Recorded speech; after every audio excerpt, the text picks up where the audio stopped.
সে অনেক দিন আগের কথা। এক জঙ্গলে থাকতো এক খরগোশ আর এক কচ্ছপ। খরগোশ খুব দ্রুত দৌড়াতে পারত।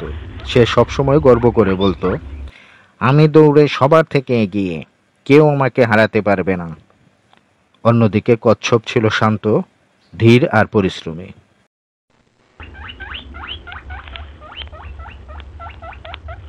খরগোশ প্রায়ই কচ্ছপকে নিয়ে মজা করত।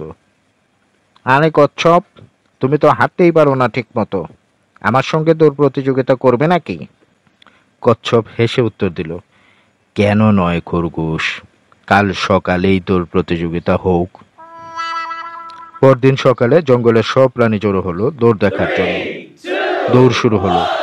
খরগোশ এক লাফে অনেক দূর চলে গেল, আর কচ্ছপ ধীরে ধীরে তার ছোট ছোট পা ফেলে হাঁটতে লাগলো।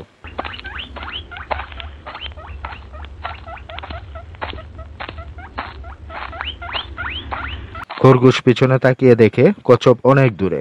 সে হেসে হেসে বলল, আরে, এত আমাকে ধরতেই পারবে না, আমি একটু গাছের নিচে শুয়ে ঘুমিয়ে নেই। খরগোশ গাছের নিচে শুয়ে আরামে ঘুমিয়ে পড়ল।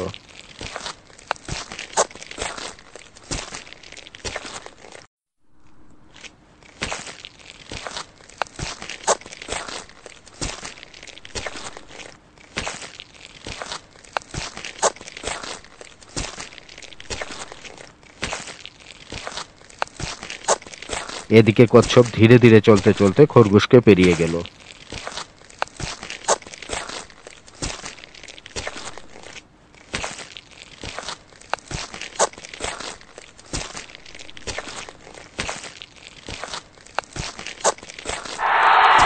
এদিকে কচ্ছপ যখন গন্তব্যের কাছে পৌঁছে গেল, তখন খরগোশের ঘুম ভাঙল।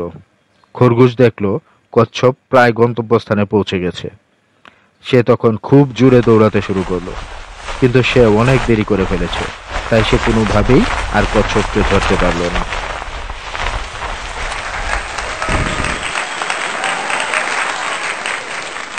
শেষমেশে কচ্ছপ খরগোশের আগেই গন্তব্যে পৌঁছে গেল।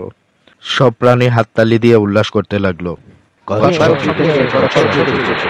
খরগোশ তখন খুব লজ্জা পেল। সে বুঝতে পারল অতিরিক্ত আত্মবিশ্বাস আর অহংকারের জন্যই তার পরাজয় হয়েছে।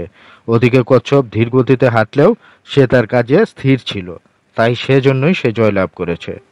কচ্ছপের কাছে পরাজিত হয়ে খরগোশ খুবই লজ্জা পেল, তাই সে ধীরে ধীরে ওই স্থান থেকে চলে গেল। আসলে ধীর স্থির ব্যক্তিরাই জয়লাভ করে। মনে রাখবে, ধীর স্থির চেষ্টা আর অধ্যবসায় সবসময় সাফল্য এনে দেয়।